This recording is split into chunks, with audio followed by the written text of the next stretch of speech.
We will address the press conference today, but I thought to delegate a piece of article written by the resident coordinator of the United Nations System in Liberia, Christine on my platform for the rest of the conversation. We'll also share that read out with members of the press so that it makes the news as well. Because we can spend all of our energies looking for negatives. No society prospers that way. She comes from a country of a war history levels. Rwanda, the atrocities were even deeper.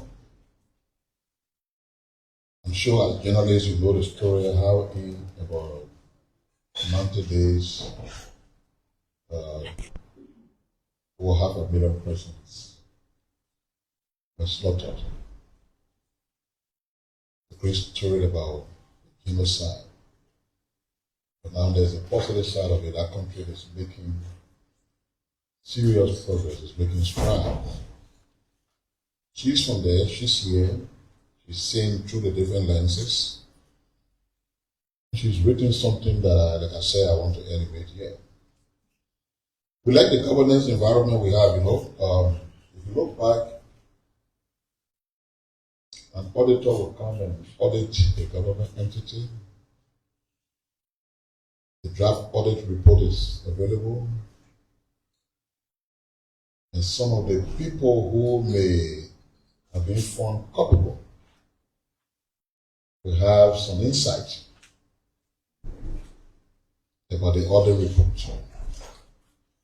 They will make some efforts to divert. And if those efforts can work, then people are forced out of this earth. That's why we have the story about auditors being killed, many of whom are our friends. I have a few emails. Nifty, Peters, our own friend Baton Yeswa. A long list of people whose deaths were suspicious, they remain suspicious today. And in the current era, doesn't matter, you do your work. If you look up here, the guest we have here today is the head of the office of the ombudsman. He issued documentation the other day. Perhaps he will talk about it more, but in that documentation, he did come down strong on the Minister of Foreign Affairs, and on my own Deputy Minister, Daniel Sanders. No threat, nobody knocking, nobody forcing me. We bring here, you see now the same power with Daniel Sanders. That's what governance should be. Because there's nothing personal. He has a piece of job to do and he's doing his job. Give him a space. Do what he's supposed to do. Then the country gets better. The president said in his wisdom, let's take a day off to pray. Some of us we wake up in the morning, the tea we drink is negativity. In the afternoon, we drink negativity. In the night, we drink negativity. So even things that are associated with God, we look for a way to make it negative. We were busy posting pictures that our worship center was empty. Is that an issue that's supposed to concern you? If you go pray with God, you don't pray God, you run here around to show that, effort Baptist Church into the other place empty. Some newspaper publishers that those stories are right anymore. Prayer can fix the economy. You vex about praying. So nobody will pray because prayer can fix the economy, right? And the only thing the nation is supposed to pray about is for the economy to be fixed. It's the proclamation that called us to pray say that in the first place. The proclamation say we went pray so that the rose can get appear at the creation time. We went pray so light can be all over the place, so the economy can be fine. And you run the newspaper, and the only thing that you got to take out of the whole prayer business is prayer can fix the economy. You're joking with God. If you are a believer, maybe you're not following the word of God. I'm not a pastor, but I'm a son of a pastor. I'd like to remind some of us that the Bible is clear. Be not deceived. God is not mocked. For whatsoever thing the man soweth, he shall surely reap. So if making fun out of God, making fun out of prayer is your calling, keep it up. One thing I know, I woke up from my house this morning, I'm well, I'm strong. I'm here. But I don't know how my day will end. There are people who leave their homes very healthy, get in their cars. Before the end of the day, you hear the person is there. What happened? Well, he was in an accident. None of us is aware of what is before us from here. We don't wake up in the morning without breath. And maybe for those who can pray, you wake up and say, thank God. But you don't know what is before you the rest of your day. The only man who knows what is ahead of each of us as we stand here now is God. And when the head of the country says, let's gather to pray to him, right, and publicly encouraging people to take solace in that proclamation, looking for reasons to be negative. Questioning why would you call for prayer in the first place? Because prayer can fix the economy. That mentality is nasty. And it's in the wrong direction, because when you take that mentality of negativity that has terrorized everything to God's business, you're treading on dangerous ground. Because the very breath you are giving in and out, He controls it. It's like a plug. You who do it, you have control of it. He does. He can choose at any time to unplug it. You don't have the power to resist. There's a story in the Bible of this rich man who has harvested. He was knocking his chest that he has that. His vineyard is full of goods, of food, everything, grains. And he can only say unto himself, eat, drink, and enjoy yourself. And the Bible goes on to say, the Lord said, you fool, this very night, that breath your breathing will be taken away from you. And the Bible concludes that he died. I'm just making these points so that we are all cautioned to continue the politics that we love. Let's do it. For those who love the negativity, let's continue to do it. But when the nation is called to attention on the things of God, suspend your negativity for a while. Because what you do, issues that concern God, will determine your fate for the period moving forward. That's why we thank all of those who took it serious. Thank the prayer people who gather in their different places to pray for the nation. Thank the folks we saw around the roundabout at ELWA, singing songs of glory to God, giving praises, praying for our nation. thank the imams, all members of the clerical generation who assembled in different places of worship to pray for our country. We believe God heard you, and our nation will be protected. Our nation will be kept safe. And we'll continue to do the human things that others say the prayer is supposed to end. We have people in charge of the economy. We have an economic management team. We have ministers and governors who are charged with the responsibility of working our economy. They will continue to do that as a work. We're not saying we're suspending their responsibility for prayer to solve the problem. Minister of Public Works is supposed to be building roads. They're doing a very great job. Everybody admits that public work is one of the most performing entities. They will continue to build the roads. Their work is not being substituted with prayer. That's not what we're saying.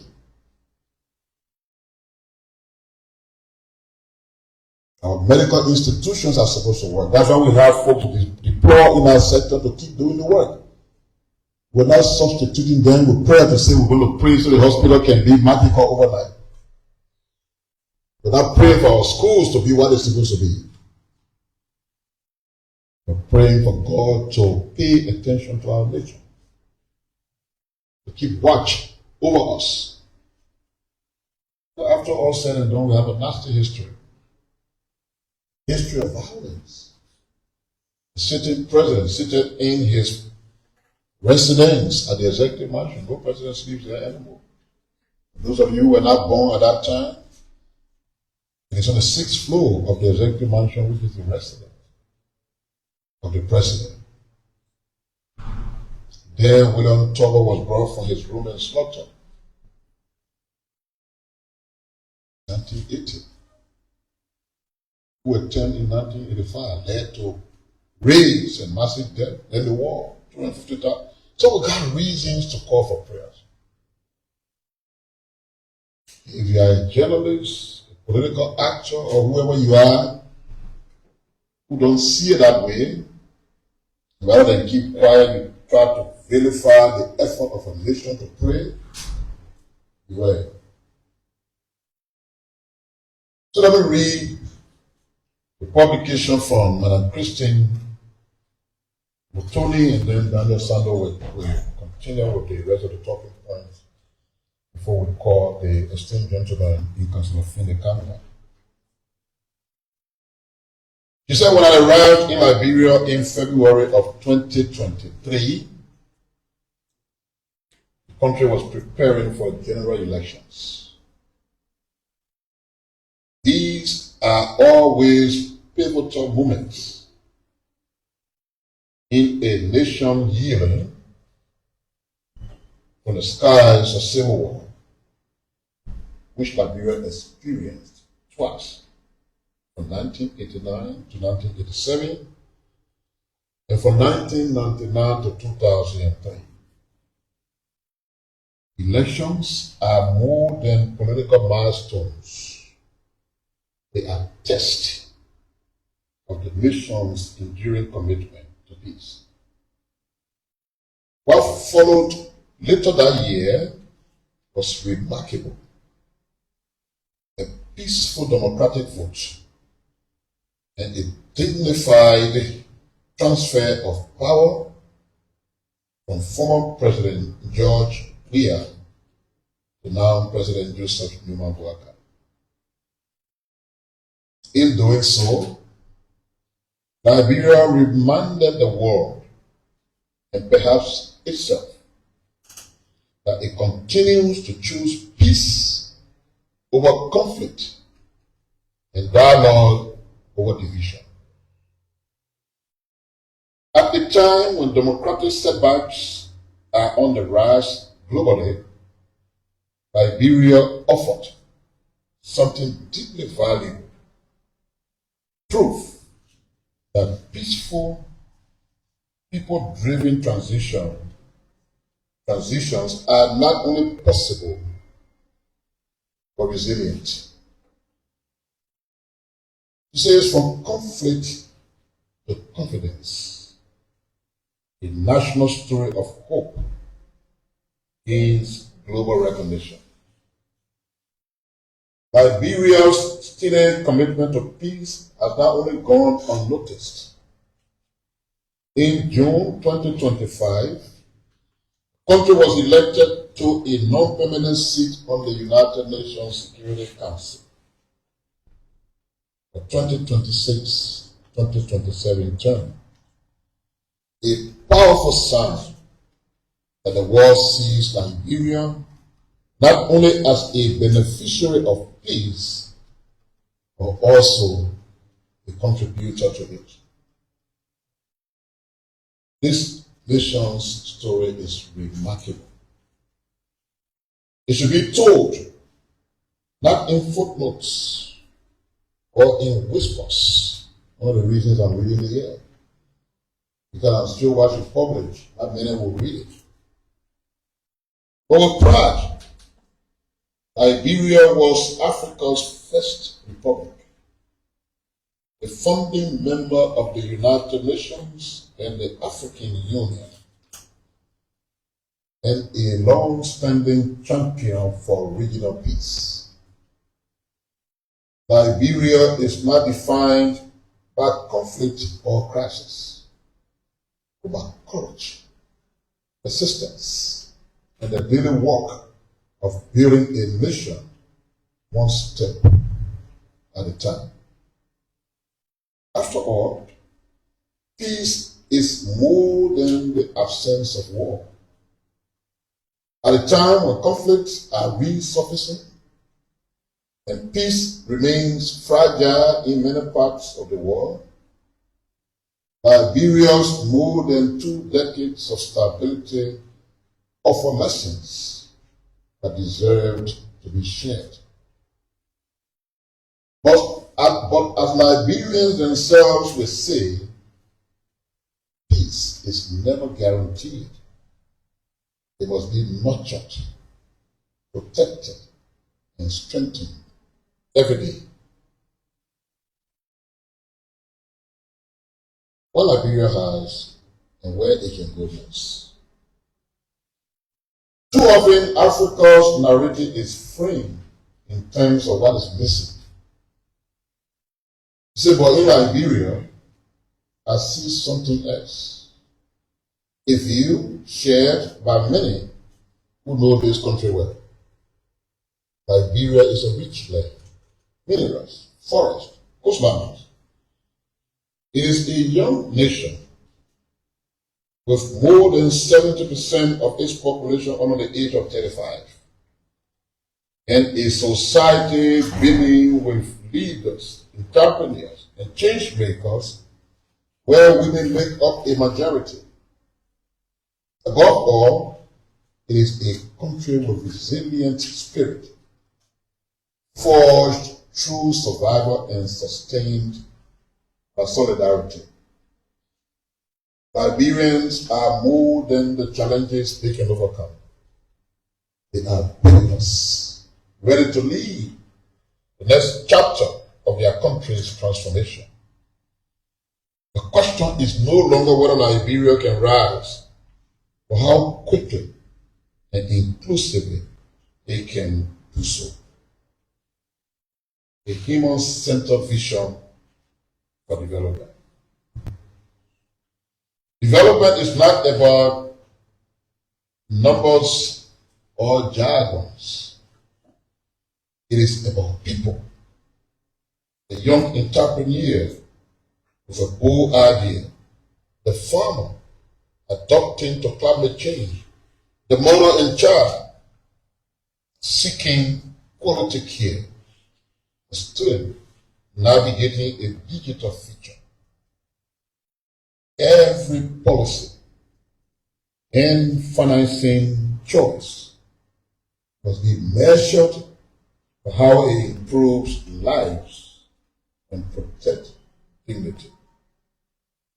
Today, Liberia stands at a turning point, not just to celebrate peace, but to bridge historical divides, deepen reconciliation, and ensure that the dividends of stability reach every community, especially those most vulnerable. Liberia has launched the Arrest Agenda for Inclusive Development, the ARD, the National Plan for 2025 to 2029, anchored on 6 priority areas of agriculture, roads, rule of law, education, sanitation, and tourism. The plan's 6 pillars: economic transformation, infrastructure, rule of law, governance, anti-corruption, environmental sustainability, and human capital development, reflect global and regional priorities, including the Sustainable Development Goals and the African Union's Agenda 2063.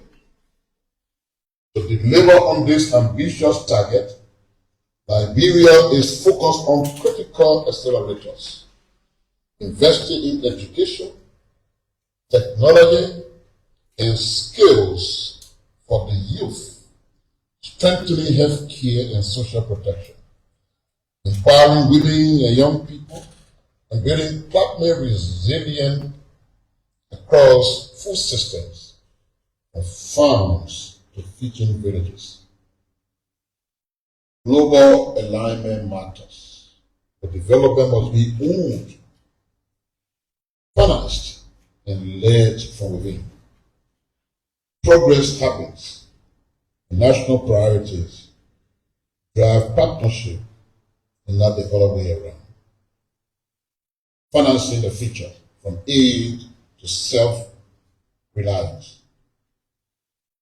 At this year's Financing and Development Conference in Sevilla, Spain, world leaders acknowledge a hard truth: traditional aid is declining. Countries must now take the reins of their own development through stronger domestic resource mobilization and innovative financing. For Liberia, this means expanding and digitizing the tax base, working with the private sector, and formalizing the informal economy. It also means curbing illicit financial flow, both at home and internationally. Innovative tools can help. Liberia plans to explore green bonds, diaspora bonds, and gender-focused finance options that align investor interests with national needs. These efforts are part of a broader shift towards an integrated financial strategy, making every dollar to go further for people and the planet. This paradigm shift is not just necessary, it is an opportunity. The country has the talent and determination to drive its own transformation. The global system must meet Liberia where it is, not as a charity case, but as a capable partner committed to inclusive, peaceful progress. A renewed UN partnership for results.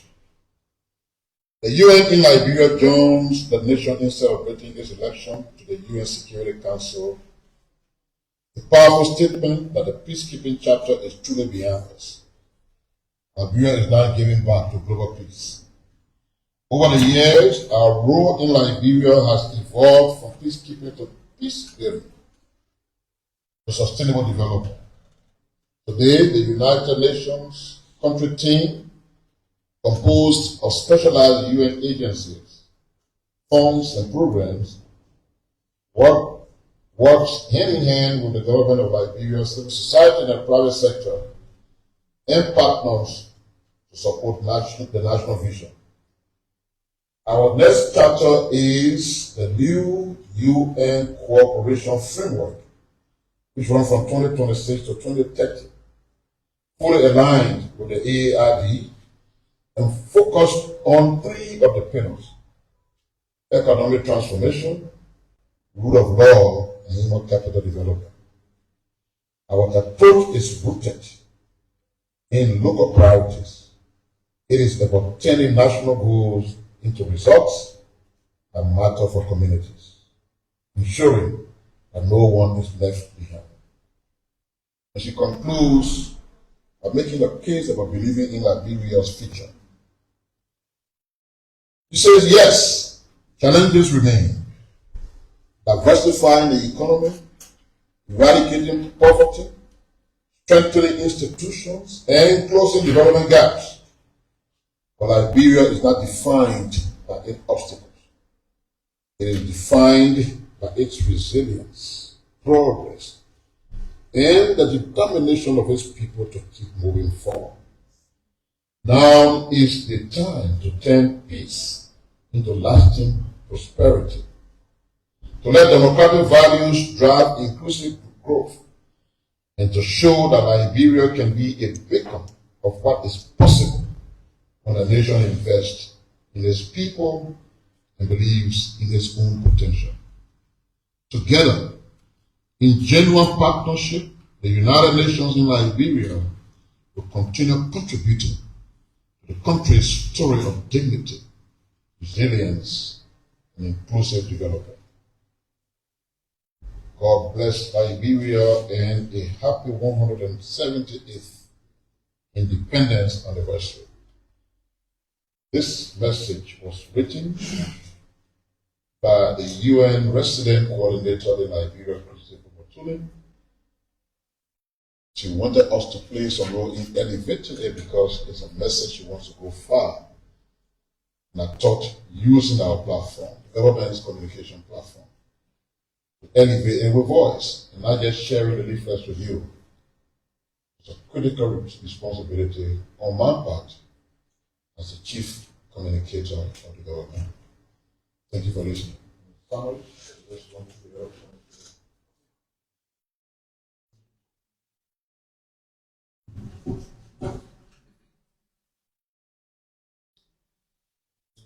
Thank you very much, Minister Pia, for going into the details of the very brilliant and insightful article written by the UN Resident Coordinator, Liberia. We want to add by saying that beyond what Minister Pia said, there are other good things that are ongoing. You've seen of late that major cities in rural Liberia have been electrified by the LEC. Some of you have been wondering. So they sent us details about the project. It's titled the CLSG Rural Electrification Project. It is implemented by the Department of Projects of the Liberia Electricity Corporation. Here's the project overview. The project involved the construction of a 3-kilometer transmission line to connect 3 key stations: Yekepa, Botota, and Bikano. It is funded by the African Development Bank. The project is currently about 60% completed. Once operationalized, the grid will be managed by the Liberia Electricity Corporation, the Rural Renewable Electrification Division under the Department of Operation of the LC. Here are the areas that will benefit. Riverside County, 20 towns are expected to be connected. An initial 3,000 customers are expected to receive electricity. 840 HP lights will be planted.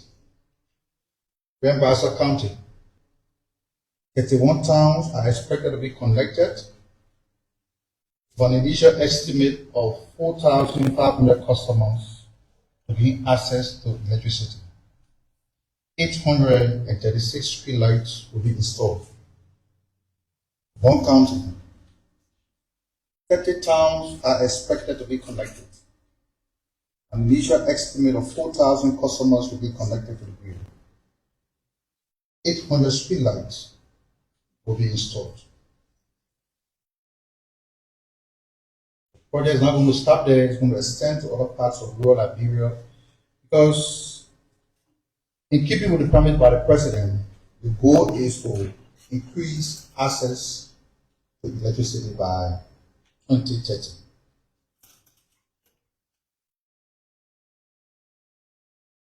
The government of Liberia will host the Diaspora Annual Conference from September 26 to 28, and it will be held in Washington, D.C., the United States of America. The Liberian Diaspora Annual Conference is a historic gathering of Liberians living across the globe, united in purpose to reimagine and rebuild the motherland. The conference will bring together policymakers, community leaders, investors, scholars, and citizens from every corner of the diaspora to address the most pressing challenges and opportunities facing Liberia today. With a focus on national healing, reconciliation, and sustainable development, the conference serves as a powerful platform for dialogue, collaboration, and action.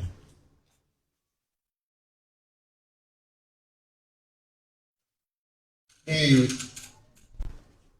Liberia Petroleum Refining Corporation is doing extremely well. The LPRC is doing extremely well, and we see of late they're being in use for good reason. Of course, there are others who are interested in always criticizing even good things happen. We all know that the law creating the LPRC provides that it is the only entity plus the authority to import petroleum products in Liberia. Of course, the law also provides that they can give that right to licenses to other people to import petroleum. So for too long, the government has been relying on commercial importers for the availability of products. As a result of the innovation that the corporate management team takes to the LPRC, then we're going to go a step further to create a buffer, just in case there is an artificial shortage in the market. Government can intervene because it is a duty of the LPRC to provide the products. So they are taking a historic step, not only providing storage for others, but LPRC is now back as an importer.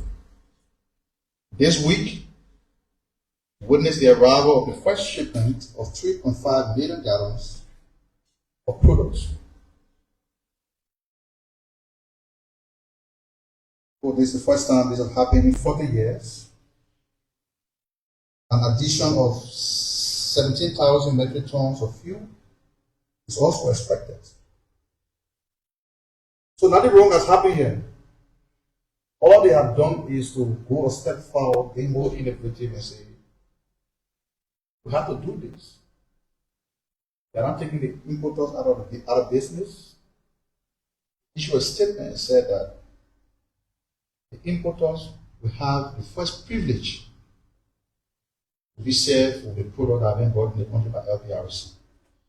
The LPRC as an entity will not be involved in commercial distribution or wholesale or retail sale of petroleum products. No. This is only a step taken by the entity to ensure that government by itself can be ready. Because we're all here, we witnessed what happened during the last administration. People who want to profiteer can create artificial shortage. You can speculate. The next thing you go look, long lines are formed to various gas stations. There's nothing in the public. It happened not too long ago. It became a problem. And so being far-sighted, taking a step to address a long-standing problem. So we want to appreciate and commend the management of LPRC headed by Managing Director Amos 12. Also, the MPA has provided update on the renovation of the two ports in the southeast, the Greenville Port and the Harper Port. The renovation is valued at over $300,000. It is intended to enhance efficiency, resilience, and service delivery to support Liberia's expanding maritime and trade sector. A team of 5 MPA technocrats conducted a 5-day inspection of the ports to assess the progress being made, focusing on infrastructure development. The progress highlights as follows. 90% of infrastructure renovation at the Greenville Port is completed. The first phase includes renovation of 7 administrative buildings to address years of neglect and improve operational efficiency. About 65% of renovation work at the Harper Port is completed, including the electrification to support night operations and crucial regional trade. Of course, the impact of this renovation work is intended to upgrade and design, boost operational standards, increase capacity, and facilitate more maritime activities, strengthening Liberia's trade infrastructure.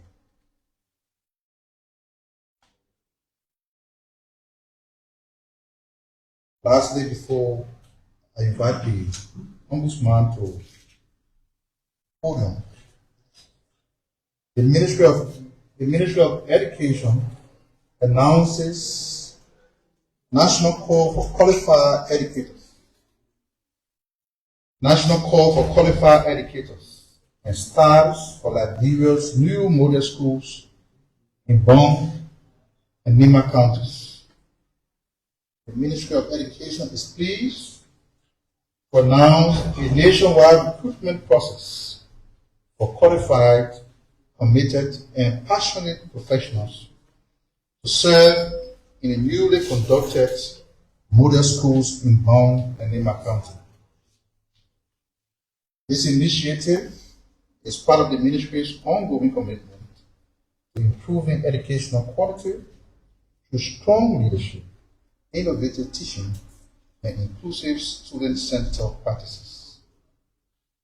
Available positions are administrative roles of the principal, vice principal for administration, vice principal for instruction, vice principal for student affairs, registrar, academic position. Subject instructors are needed in the following disciplines: mathematics, English, biology, physics, chemistry, economics, history, geography, civics, agriculture, computer science, religious education, laboratory demonstrators, support staff, and others.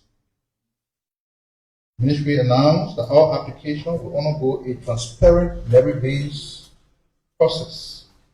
Final selection will be made by the Department of Instruction and approved by the Honorable Minister of Education, Dr. Jasso Malijala. As he said, we will now pause and invite Mr. Kanga to the podium. Then he will speak. We'll take a few questions from the press. Mr. Kanga.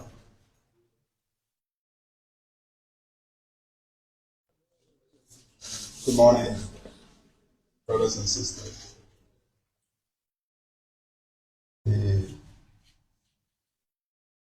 leadership of the ministry would like to thank you for this opportunity.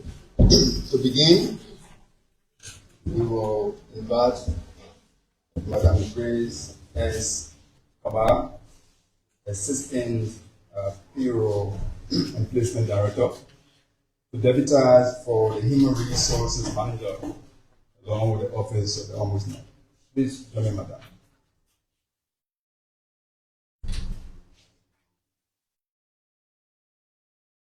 Thank you. So you're being called here pursuant to section 12, subsection A, B, and C of the Code of Conduct to assist men to perform this function. Under the code, we are to assist once the ombudsman has requested. We will now call on the minister here. So, along with the honorable son of the judge, join us on the right.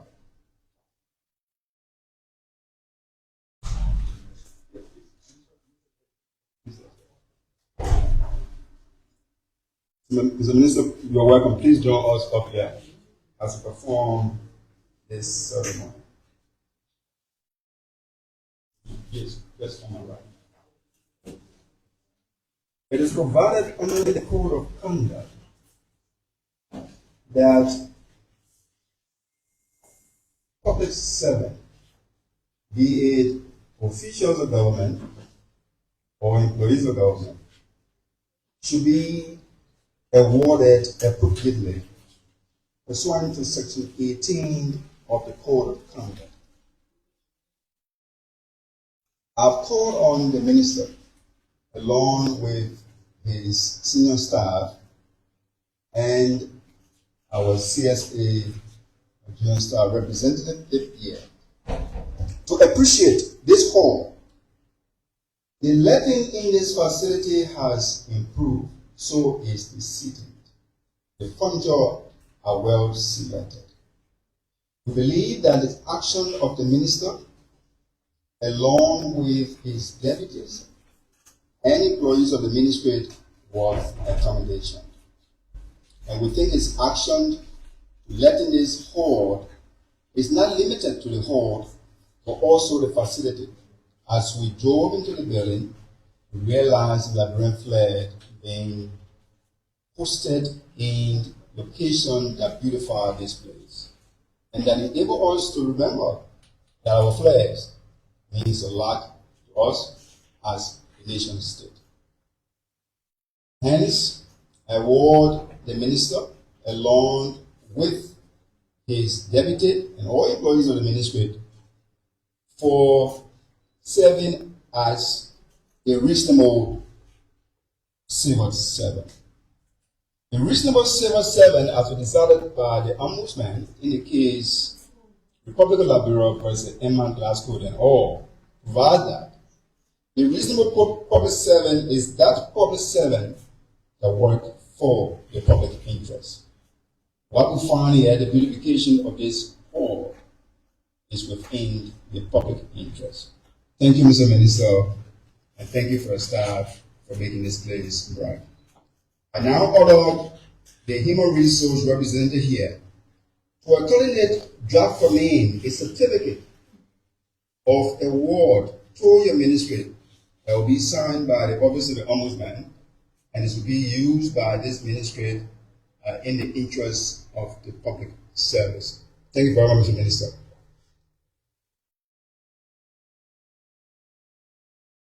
Thank you. You may be seated.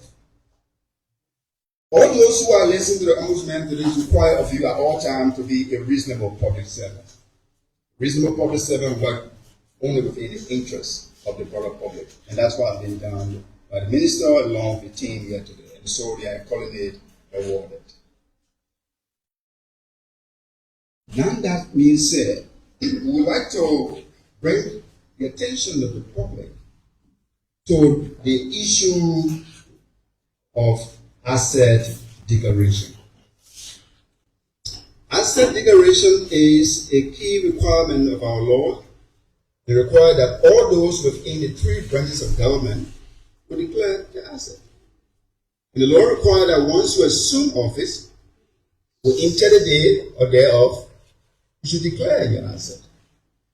Despite that law, there are individuals within the three branches of government that are actually non-compliant with the asset declaration regime that is being implemented by the Liberia Anti-Corruption Commission and being monitored by the Office of the Ombudsman. We find today that there are 29 representatives that are yet to declare the asset. Because of that failure to declare the asset, we are calling it written the Speaker of the House of Representatives to have the representative suspended pending the declaration of the asset. And while they are suspended, their salary should be used for the public interest. We are hoping that the legislature will comply with the law because it requires that all public officials are to be in obedience to the law, as Section 4.1 of the Code of Conduct means.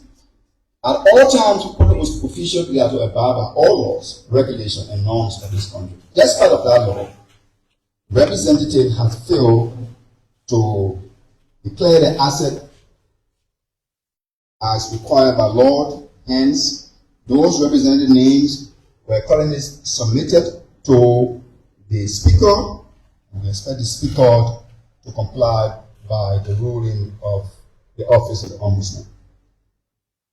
Aside from members of the House of Representatives, there are senators that are yet to comply with the asset declaration.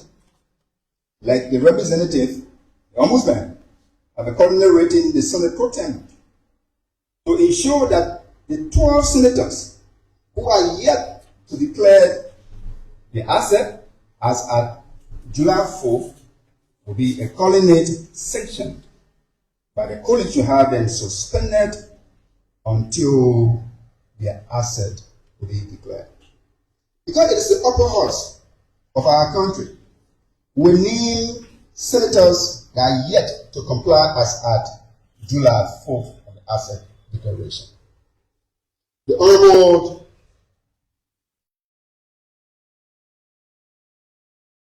Ellis Tyler of Wyoming County, the Honorable Simeon Taylor of Cape Mount, 3, the Honorable Boto Cannon of Babolo, 4, the Honorable Zoe Penn of Grand Gila, 5, the Honorable Thomas Y. Nimland of Grand Gila, the Honorable 6, the Honorable Wellington Smith of Riverside County, 7, the Honorable Quentin Duncan of Summit County, 8, the Honorable nominee Mbatikwa, Grand Crew, 9, the Honorable Jane S. Barnett, Maryland, 10, the Honorable Sir Joseph Moserado, 11, the Honorable Samuel Koga, Nimba County, 12, the Honorable Bill Trower,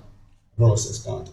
These senators are non-compliant with the asset declaration regime, and they have been accordingly recommended for suspension to the Honorable Pro Tem. In conformity with the law, we anticipate that the Pro Tem, along with senators that are incompliant, will comply with the Code of Conduct.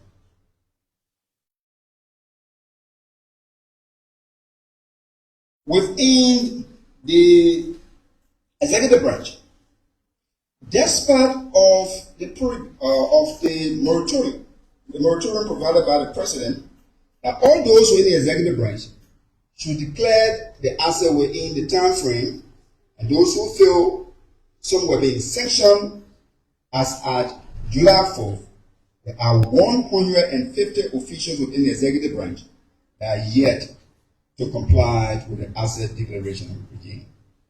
The Office of the Ombudsman has accordingly communicated with the President to have those who are within the executive branch and are yet to comply with asset declaration to accordingly comply in conformity with the President's directive and the law.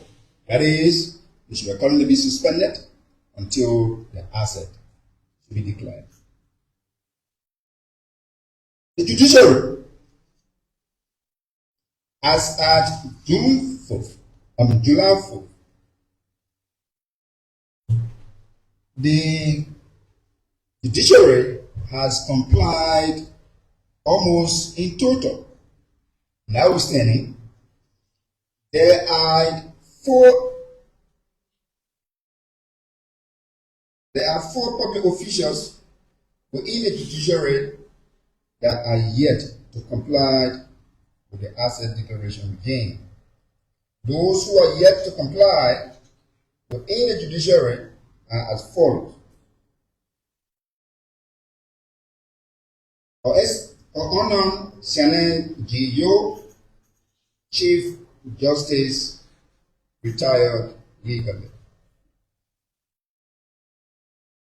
His Honor Yusuf D. Kabad, Associate Justice of the Honorable Supreme Court. 3. Her Honor James Etta H. Wolcoli, Associate Justice of the Honorable Supreme Court. And Her Honor Senen D. Clinton Johnson, Associate Justice of the Supreme Court. These 4 justices that were just named have failed and have refused to comply with the asset declaration regime. The Office of the Ombudsman has a coordinate rating the Chief Justice, the Honorable Yamin Kukwe Wesit, to comply, to have these justices comply with the Code of Conduct. By having these justices recommended for suspension pending the declaration of their asset, and they are accordingly fined for 1 month salary deduction for their willful disregard for the law. We would like to report to you a couple of investigations that are being conducted along with the monitoring report recently. In a matter involving Mr. Yankwet Juma Sanchez at the Center for Agricultural Research Institute versus the management of CARI in the Code of Conduct violation complaint. The Honorable Yankwet has complained to the Office of the Ombudsman for the failure of the management of CARI to provide him tools as required under the Code of Conduct. CARI management failed to provide him tools to include computer, pen, and other equipment to enable him to perform his work as a scientist. Because of the failure of CARI management, the office adjudged CARI management in violation of the Code of Conduct for not providing tools to the Honorable Juma, while at the same time providing him monthly salary. CARI have been judged to provide necessary tools based on his scope of work, as will be done to other scientists within 90 days. We are hoping that CARI is going to comply in conformity with Section 4.1 of the Code of Conduct and Section 18 of the Code of Conduct requires government obligations that all time government should ensure that public servants and employees of government will have the necessary tools in order to carry on their work. Notwithstanding that the Juma, who is a scientist, has worked in CARI for a protracted period of time, and he has yet to perform. The Office of Ombudsman does not take the argument of Juma that he will continuously not produce results because the government did not provide him tools. We are calling it order Juma, to ensure that he provides an integrity report for the work that he has done for Liberian people, also within 90 days to his supervisor. And that once he has submitted that report to his supervisor, he should accordingly send a copy to the Office of Ombudsman. Failure for Juma to comply with this will leave the Ombudsman with no alternative but to recommend his dismissal from the public service. The Ombudsman advised all other government officials and employees of government that are similarly situated. You have got to be creative and innovative to ensure that once you are employed to a position, you have to be functional. Do not go up with the Juma theory that because I'm not provided computer or other tools, I will be unable to do my work. If you so feel strongly that in the absence of all of that, you cannot work, it's appropriate for you to resign. You cannot be receiving government resources while at the same time you are failing in order to perform the function of the office that you are actually being assigned to. So government officials, employer government, you have got to be innovative. Do not follow the ruling of Joma. And the ruling of Joma is going to be limited to only Joma. We are not going to accord that to additional public servant that will fail to work or to provide, produce based on the function they are being appointed to, and then they continue to take government resources. In the future, such person will be adjudged to return the money because of failure to perform the public service for which the taxpayer have paid for. We have to report to you a matter of the National Port Authority, in which the Port Authority dismissed 3 of the employees without providing them due process.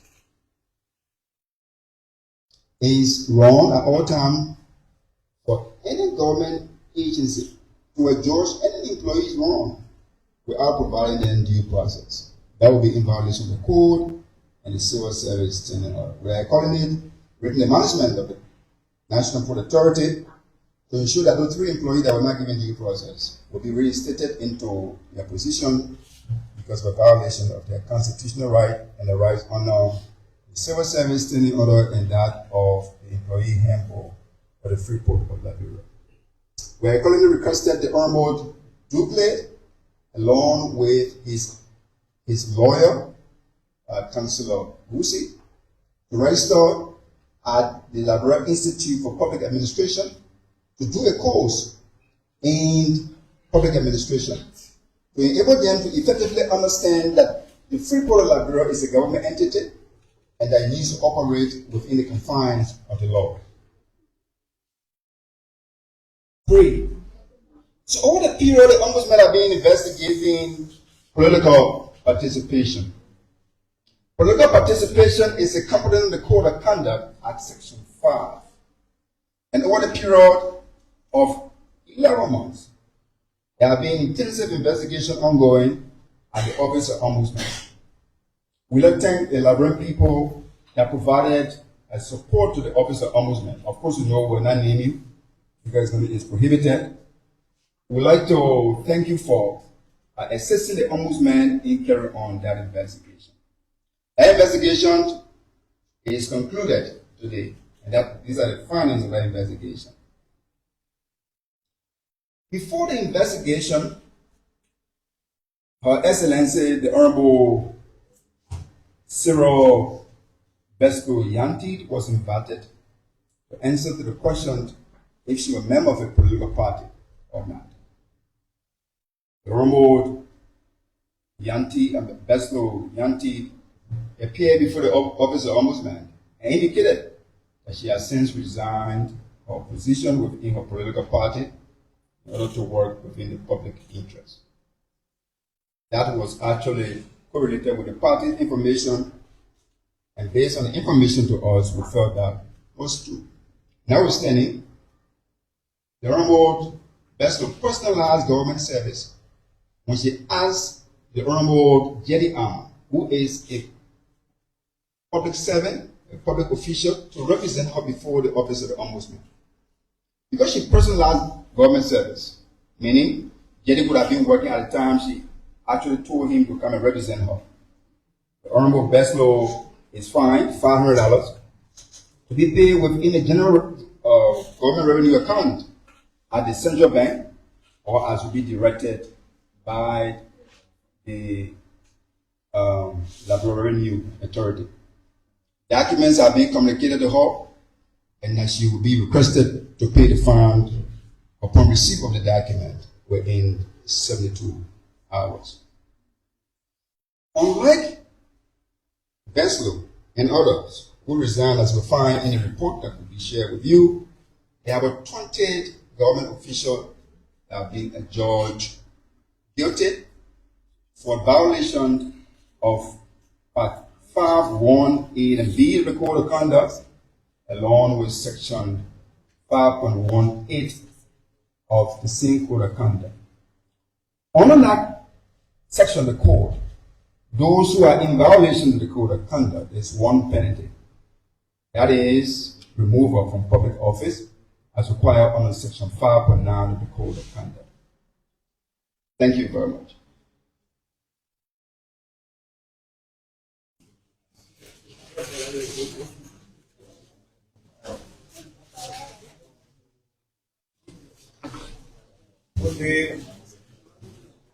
With the announcement from the Office of the Ombudsman, we will now take a couple of questions from the press. Pamela, please make sure the questions are taken accordingly, and we'll take a journalist for a question. Thank you.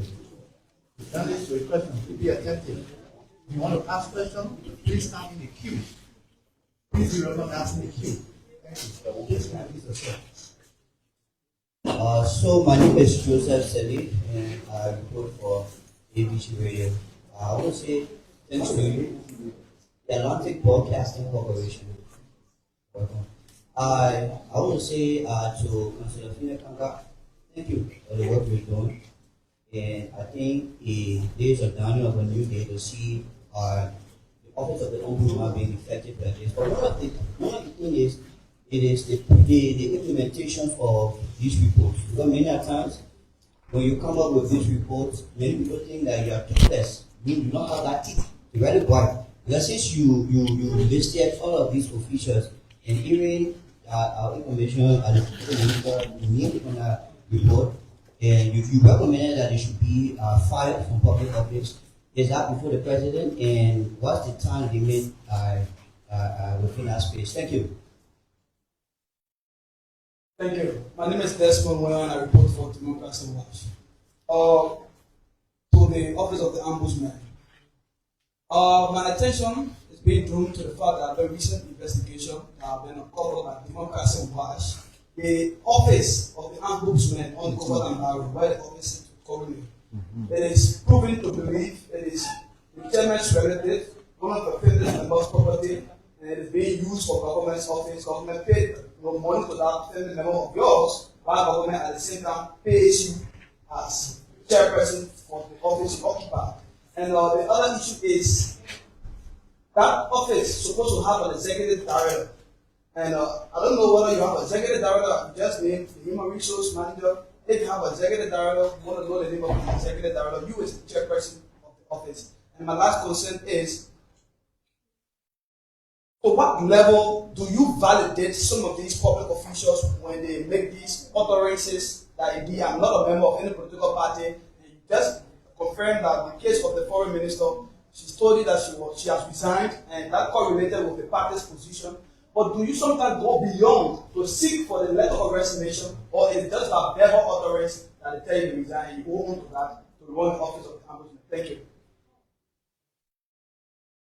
So Anis Mpuli, let me say congratulations to Mr. Pia for you being recognized by the ombudsman.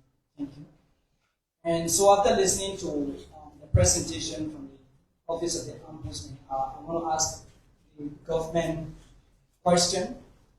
And taking into consideration that this government, talking about the government of Liberia, has three functional branches of government. All of that three, now it has been reported that members of two from these three have refused to declare their assets, something that is against the state in general. My question is, for the sake of image, how does it mean to this government? And lastly, if, like it has been reported that members of these high places are refusing to live by laws of the country, when the ordinary people begin to do sin, would this government have moral to enforce the law that they themselves cannot live by? Thank you. Good afternoon, my name is Onya Phillips. I work for the New Liberia newspaper. Question to Councillor Finney. Councillor Finney, you name people from the judiciary who are not declared their assent, also the senators. Who are the representatives? The non-representatives from the House of Representatives already for the and secondly, on talk about the Joma. As a councillor, you know, president, you already given the president of mandatories to make a report. We also, I mean, stated the time, but he said, I'm not happy. Are you willing to go to court in the next evening when it happens? Thank you. Thank you so much. My name is Makia, and I report for Ms. Clive. The top question goes to Mr. Senator Makia Bai. You did mention the issue of Ministry of Education holding a agency. Are you, I mean the government, I'm taking into consideration those voluntary teachers that are yet to be placed on payroll? Are you maybe advising the ministry to employ those people rather than opening a vacancy for more problems that are already been created? And my last question goes to I want to be specific. The ombudsman. So the ombudsman, I want to be specific when it comes to the legislature. If the potent and that of the speaker refuse to adhere to your recommendation, what is your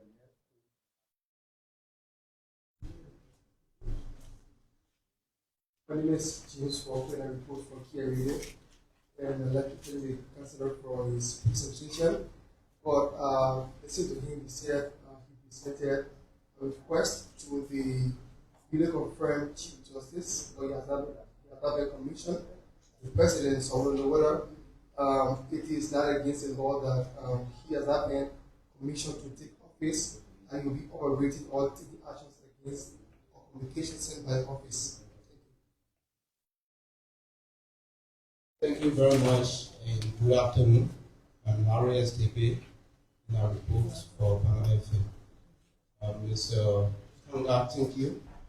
I want to know, aside from the issue of public officials stay holding party positions, and as a result of that, you are now taking action. I want to know whether you have a monitoring team that monitor public officials or go to entity to know whether public officials are on time when it comes to going to work.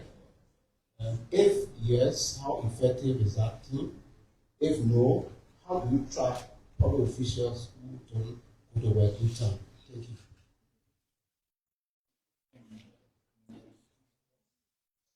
So the a list of questions from the journalist here attending this press conference. So Philip Kanga will respond to some of the questions that were asked. Councillor Kanga, the building that is being used by the Office of Ombudsman is owned by a family member of yours. And do you have an executive director? So Councillor Kanga does not have a family member that has a building that the Office of Ombudsman is in. My name is Finlay UJ Kanga. The building that we are in, the owner is not a Kanga, is not a UJ, is not a Finlay. The full information of it, if you want to get a contract, please come to the office and we'll ask the finance person to print the full copy of the contract for you. What's the fellow who wants that? So please come to the office, all right? And once you start coming to the office, the contract is going to be given to you. And if you find the names in there, please tell the public that what I said, the question I asked, was inappropriate, and the ombudsman is not going to operate like that. Guys, please do that. So do that today. After here, we'll be expecting to give you the contract. The other issue is, do you have an executive director is provided for in the law? The answer is no. Sarah Lorraine Brown, along with others who will not call the name, they are vetting our executive director position. Why do we intend to source that up? We want to ensure that the individual that will be selected will be based on competence, integrity, and we seek to work for the public interest. So, son, please come there. If you want to know about the employment process, you may speak to Sarah Lauren Brown. She is the president emerita of the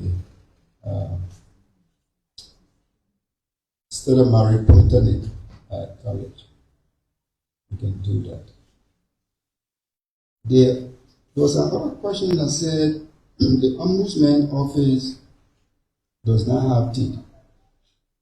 I don't know what that is, but there is no strong office of the Ombudsman in the world than the Ombudsman of the Republic of Liberia. And just so you know, Liberia is a member of the International Ombudsman Institute, and as we have the conversation, we're being lobbied by our colleague from Asia to head the office of the Ombudsman International. Do we have the competence? We don't know. And so the office have planned a conversation with the Minister of Foreign Affairs to have a dialogue to see what is the real position in terms of the operation of the International Ombudsman Institute. It has political implication and for the country's own foreign relation. So we cannot take a decision until we have the meeting with the Minister of Foreign Affairs, and then the government will advise us how to deal with that. Now, the power that the Ombudsman office has, it has 4 major powers. No institutional government has that. This is institutional government that cuts across all 3 branches of government. Do you know of any such institution in the country? The answer is no. We have the power to investigate, the power to monitor, the power to enforce our judgment, the power to provide oversight of the court. What kind of teeth do you want? You like to see guns in our hands? No, it is not gun. It is about working in conformity with the law. What we are recommended so far, our recommendations have all been accepted and implemented. Not one that I know that hasn't been implemented. I can assure you that those within the judiciary, those within the executive, those within the legislative branch of government will comply with our ruling. This is a new day in this country. There was another question to say, how do you validate that some officials have resigned from their offices, and have you received letters from some of those who have actually resigned? The answer is yes. We have received letters from folks who have resigned. We cross-reference that with their party information to ensure that what they have provided to the Ombudsman is true. And one more truth that you want to have. If you find in our report individual have resigned from their political party, and you saw them engaged in active political activities, please report that to us. You have that duty too. Under the Code of Conduct, all citizens, residents have the duty to work alongside the officer ombudsman. So report that to us, and we investigate.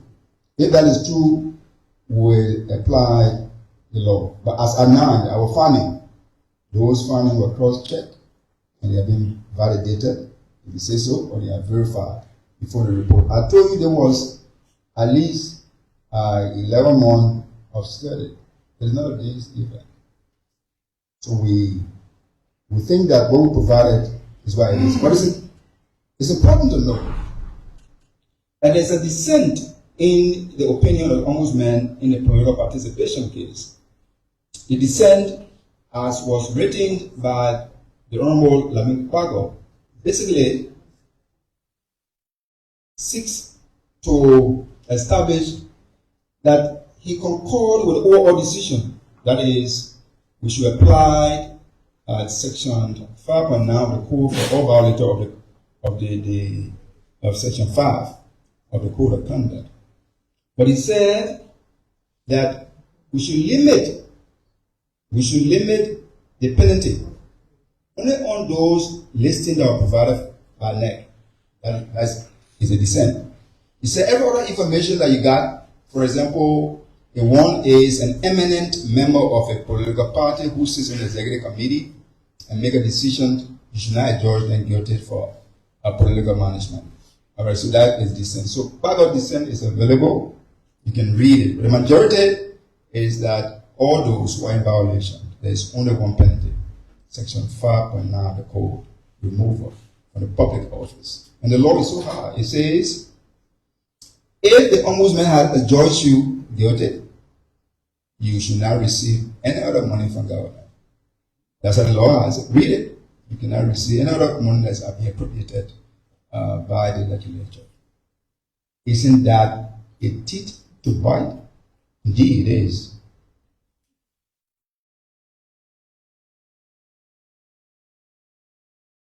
So there was another question. They didn't name the member of the House of Representatives that are in the file. Sure, we didn't. 29 names. Those names are available in our report, and I've asked my special assistant to share that as widely as he can. And so it's right there. He's going to share the listing of the 29 people who are in defiance. And so the listing is available, right? It's not absolutely available with me, but it's available and you're going to share that. So someone said the Dalajuma case, he said it should be limited to Dalajuma. And so if you have similar situation, will you go to court? No, it's not a court thing. This is what the Juma case is. Someone is employed with government. The person is not giving any tools to work. For example, vehicle to work, whatever it is. But the person is taking pay. And the person is not producing result. That is a violation of the code. But the man being employed is not providing the tools. But notwithstanding, Liberia is a challenged country. And many of those who are in government, they work far above duty. Some of them use their own computer, some use their own vehicle, some use their own phone to work. Even though the law says that the government provides all this for you.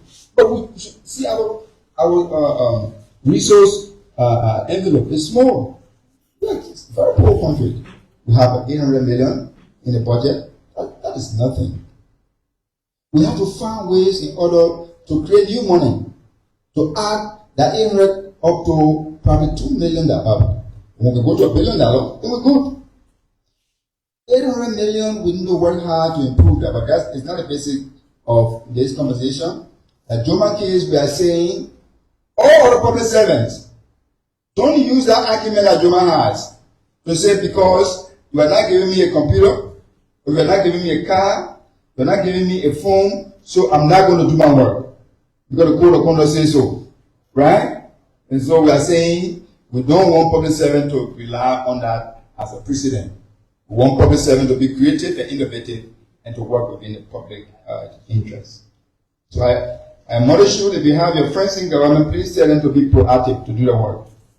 I will tell you, when I was appointed to government, over 6 months, I didn't have a vehicle, and I walked to do my work. I had no one. I went to the president's office and I was sweating so profoundly that Minister Grisby gave me a handkerchief to wipe my face before I could see the president. When I got in the president's office, I was still sweating because I ran across the road to go up there. Now, is that what a public servant should do? I think my action was limited. You need to do more than that. Working for the country, you have come to serve. You don't come to government to enrich yourself. If you know those who are in government, they are enriching themselves, please report them.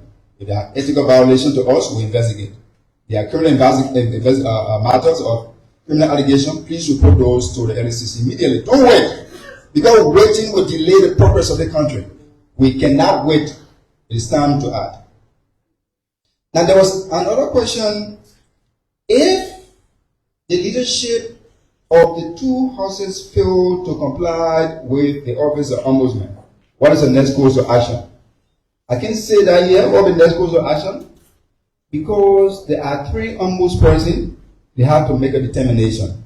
But the code of conduct says the office of ombudsman has the ability to enforce its judgment.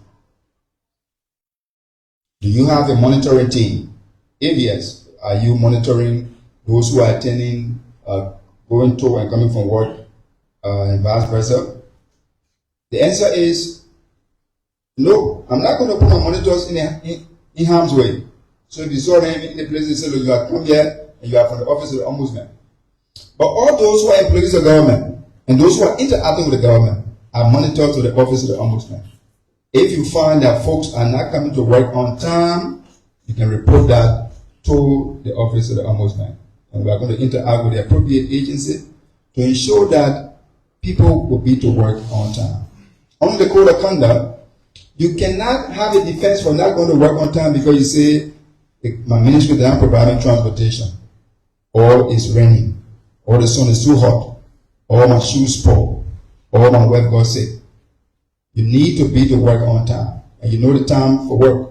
Depending on the sector you work in, you have to work based on the time frame provided therein. I hope I've answered those questions. And the young man that is interested in having a contract of the office of the ombudsman, please join me. I will drop you right to the office of the ombudsman myself. And don't waste your time. Collect it. And then tell all other people. Now, there's one thing for which I come to public service for. I came here to want to work. I didn't come here to get rich. Please know it today. Corruption is not going to be considered a kind of thing. I've advocated for over 20 years as a human rights defender. I'm not going to come now to actually bend those rules. I didn't come here to do that. I come here in order to serve. And my service will be measured later on. And then you probably understand where it is. Come and pick that document. If you want a document from the office of the ombudsman, please come and collect them. You want to get my asset declaration? Come and collect them. You need to collect them to actually understand what they are. Your brothers and sisters or friends of yours who have actually failed to declare the asset, tell them to do so. Don't do it as a matter for urgency, so that the public will have that. Look, there is an amendment that has been done, and we hope that if the person in office will send that to the legislature, that asset declaration should be public. Once you declare it and then actually approve it, whatever it is, it needs to be public. You can't be keeping it and you expect the public to monitor that. How do you know the asset I have, for example? It has got to be available. I've told people before the government the asset I have. I'm a very poor man. I don't have much. I have a house in Broadway that was private built by my sister, but it's mine because it's my name. I lived there for some time, and then I had a legal situation.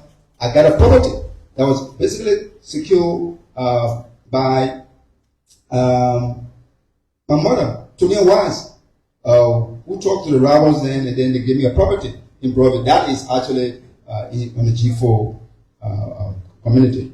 And you can come there and you see my house. My house is over 120,000.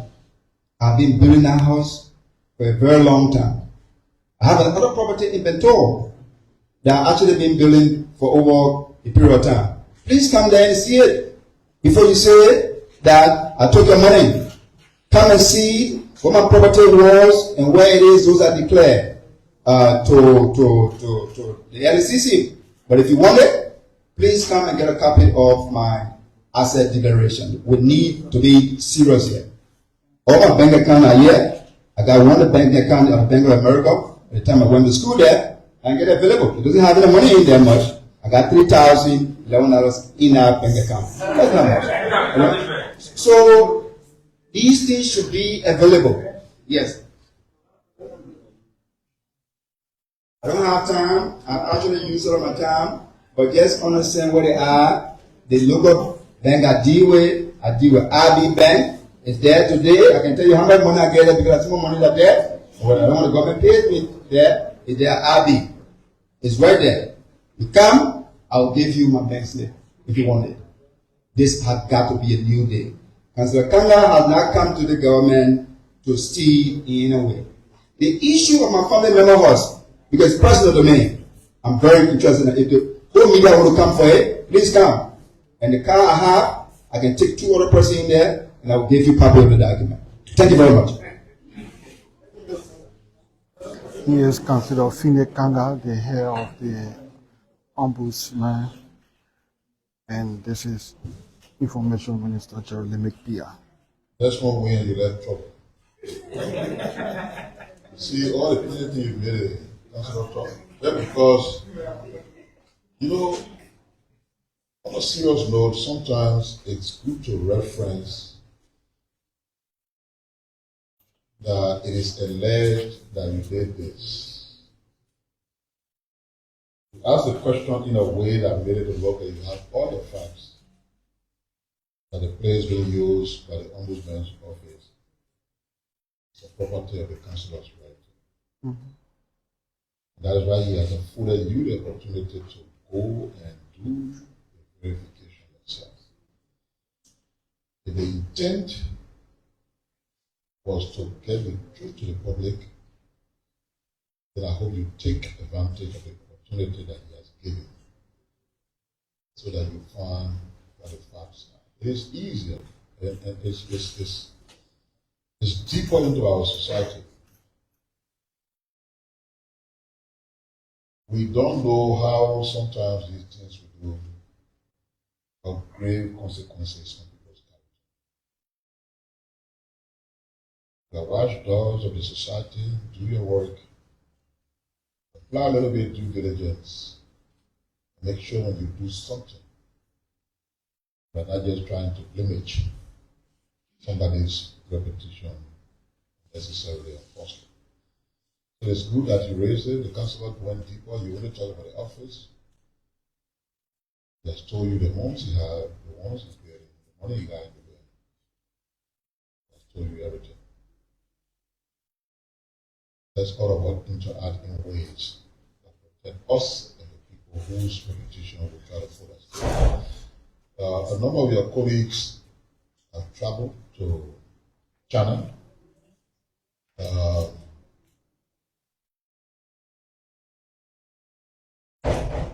The updates I got from different sectors was that the other persons are going because they sent me. So I was just asking my deputy minister whether they were not contacted. I know somebody from MICAT went, but not necessarily from MICAT or from the press pool. So we'll talk to our friends at the Chinese embassy to know what happened. Hoping that in subsequent time, some of you will have to benefit. You worked hard here. I think when these opportunities are there, you should also benefit because it's all about building your capacity. What they're going for is training. And we need training for many of you. So we'll follow up to know what happened and how we can correct it moving forward. Thank you for your usual attendance. We're pleased as a ministry. We're always informed. You got to work on some of the other small things that will be ranking and will be walking up and down. But generally, I think you're doing a great job. Keep it up. You have an obligation to ensure that the society is informed. And the premier platform for government communicating with the public is here. And we are glad that you take your coming year very seriously. We really want to thank LBS. That is doing a wonderful job. LBS is the only means through which you can follow the program direct on radio. We've been working to plan and others to make sure we add in there. But for now, WS, the team has been very dedicated. We thank the Director General and his team, Eugene Fagon. I want to thank in particular the crew that is the son here, Armstrong. Armstrong is here, and the rest of you who coming, the social media, madam. What's her name? Siame. Siame is excessively regular here, committed towards our job. The entire team from ALBC. And I'm calling them up because, somebody will think, oh, it's a word, a government entity. You are private people, you care, you can't, you want to, but every government institution is committed to what they do best. And I just thought it was important to recognize you and encourage you to keep doing what you do best. We can come here all day to talk. For all of you here from the online TV, radio station, TV station, nobody will hear you. If I'm talking and nobody here, who hears them? Your BC that is almost heard all across the country, being here regularly to ensure that we are on radio, in addition to all of your different networks, is something that I personally appreciate, and I wanted to just thank you sincerely for my heart. Thank you.